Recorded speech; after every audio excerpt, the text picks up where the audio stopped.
चला सकाळ सकाळ मस्त तुळशीला पाणी घातलं, मस्त देवपूजा वगैरे झाली. आता इथं मस्त नाश्त्याची तयारी चालली आहे. थोडंसं पनीर राहिलं होतं, तर मला आता पनीरचे मस्त असे पराठे बनवायचे. साधी आणि सोपे पराठे, खूप असं अवघड पण नाही आहे. नुसतं थोडंसं एक कांदा चिरून घ्यायचा छोटासा बारीक, मिरची, कोथिंबीर, थोडा चाट मसाला आणि थोडंसं मीठ टाकायचं आणि असं आपण पोळी कशी करतो पुरणपोळी तसं भरून घ्यायचं आणि असं छान लाटून घ्यायचं. खूप छान टेस्टी पराठे लागतात. तुम्ही दह्याबरोबर पण खाऊ शकता आणि सॉसबरोबर पण खाऊ शकता. असे पराठे खूप छान होतात. चला तिथं मी आता मस्त पराठे बनवते. आज आहे आमच्या लग्नाचा वाढदिवस. आता मस्त मी असा घरच्या घरी छान असा मी केक बनवणार आहे. मला केक सगळ्या प्रकारचे केक येतात, त्याच्यामुळे मला थोडंसं तुम्हाला दाखवा पण असं केक छान येतात. आता ब्लॅक फॉरेस्टचा केक बनवणार आहे. तोपर्यंत मला सकाळची कामे वगैरे सगळे आवरून घ्यावं. सकाळची खूप घाई गडबड असती. मुलांचे शाळेत जायचे डबे वगैरे सगळे त्यांचे करावं लागतात. नंतर म्हणलं आपलं तर तनिष्काला शाळेत गेली की म्हणलं नंतर मग आपलं धुणं भांडी वगैरे सगळं आवराव आणि नंतर मग आपण दुपारी निवांत असा केक बनव. आता इथं माझे सगळे पराठे लाटून सगळे वगैरे झालेले आहेत. आता मस्त इथं धुणं भांडी वगैरे फरशी माझे सगळं दुपारची काम आवरली, मस्त जेवण झालं. आता मस्त मी इथं आहे ना मस्त केकची लादी शिजवून घेतलेली आहे. आता इथं मी व्हिप क्रीम घेतली आहे. व्हिप क्रीममध्ये थोडंसं व्हॅनिला एसेन्स टाकून घेतलं आहे. आता छान आपल्याला हे फेटून घ्यायचे आहे. मस्त असा घरच्या घरी तुम्ही केक बनवत जा, खूप छान लागतो. आणि तुम्हाला जर माझे सगळे केक असे बघायचे असतील तर मला नक्की कमेंट करून सांगा. मी तुम्हाला सगळं मला जेवढं केक येतात तेवढं तुम्हाला मी केक दाखवून. ब्लॅक फॉरेस्टचा येतो, पुन्हा रेड वेल्वेटचा येतो, सगळ्या प्रकारचे मला केक येतात. आता हे मला पहिल्यांदा ब्लॅक फॉरेस्टचा केक तुम्हाला दाखवा. पण आता इथं मस्त मी फेटून घेत आहे. असेच छान छान माझे व्हिडिओ बघत जा. आवडलं तर लाईक शेअर सबस्क्राईब करत जावा. चला तर मग आता बघत राहा. व्हिडिओ छान असा होणार आहे. शेवटपर्यंत व्हिडिओ बघा, खूप छान आहे. आज थोडंसं ॲनिव्हर्सरी पण आम्ही छोटी साजरी केली, तुम्हाला ते पण दाखवते पुढं आहे. त्याच्यामुळं कंटिन्यू व्हिडिओ शेवटपर्यंत बघत राहा. चला इथं मस्त आता आपली ना छान अशी फेटून क्रीम झालेली आहे. आता उन्हाळा असल्यामुळे ना घट्ट जरा फेटून घ्यायची क्रीम, नाही तर कसं असतं ऊन जास्त असल्यामुळं ना व्हिप क्रीम लगेच वितळती. त्यामुळे तर घट्ट अशी ना आपल्याला ही करून घ्यायची आहे. छान आता एकदम घट्ट झालेली आहे, बघू शकता. आता मस्त आपलं ना लादी पण खूप चांगली शिजलेली आहे. छान एकदम थंड झाल्यावरच मग तिला कट करायची. चला तर आता मस्त व्हिडिओ पुढं बघत राहा कसा मी बनवते ते केक.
छान आपला अशी फिनिशिंग वगैरे सगळे असे आलेले आहे आपल्या एकदम बेकरी स्टाईलसारखी. आता इथं मी ना थोडंसं आहे ना आपलं डार्क कंपाऊंड खिसून घेतलेलं आहे चॉकलेट, ते थोडंसं डेकोरेशनसाठी टाकलेलं आहे.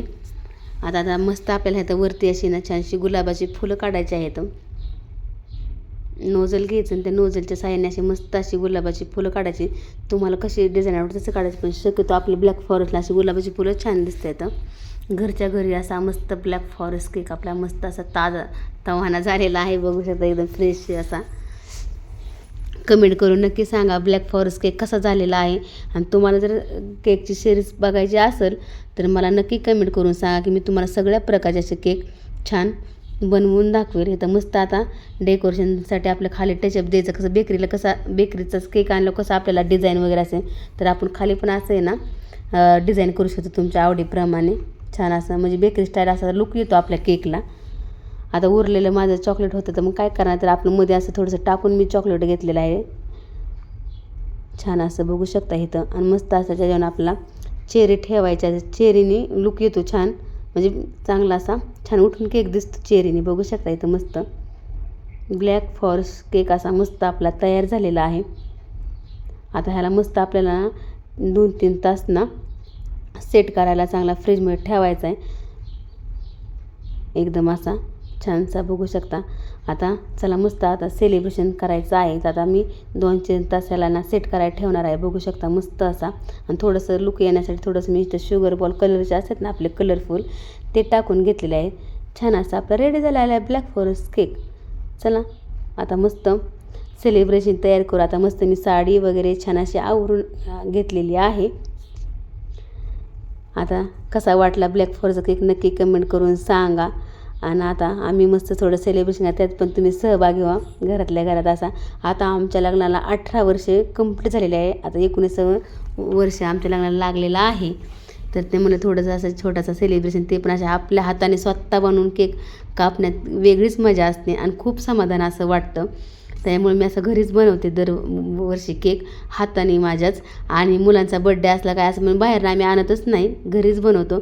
इथं त्यांच्याकडे छोटंसं गिफ्ट आणलं तर तिथं एवढं तिने 1-1 रुपया असं म्हणजे आमचं लग्नाचा वाढदिवस आहे म्हणून तिला माहीत होतं. मग आपलं त्यातलंच तिने थोडं तिला दिलेलं असे शाळेचे वगैरे पैसे थोडं थोडं ठेवून तिने पैसे साचवले आणि त्यातनं आम्हाला असं छोटंसं तिने गिफ्ट आणलेलं आहे. आता हे गिफ्टमध्ये काय आहे तर तुम्हाला पुढे व्हिडिओमध्ये दिसेल. आता मस्त आपण केक वगैरे कट करू आणि मस्त असं बघून तिने असे छानसे आम्हाला आहे ना राधाकृष्णाची ना अशी मूर्ती आणलेली आहे तनिष्काने. ते बघताच माझ्या डोळ्यात पाणी आलं. म्हणजे असं वेगळंच वाटतं ना मुलांनी असं गिफ्ट दिल्यावर. आपण त्यांना तर पण त्यांचे पण असं मनात नेतं की मम्मी पप्पाला काहीतरी आपण द्यावं. पण तितकी खूप छान अशी राधाकृष्णाची मूर्ती आणली होती तनिष्काने आमच्या. चला तर मग आता मस्त केक वगैरे कट करू छानसा आता.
छानशी अशी राधाकृष्णाची मूर्ती आणली आहे तनिष्काने. आवडलं तर लाईक शेअर सबस्क्राईब करत जा. असेच माझे नवीन नवीन व्हिडिओ बघत राहा आणि तुम्हाला केक कसा वाटला ते पण कमेंट करून सांगा.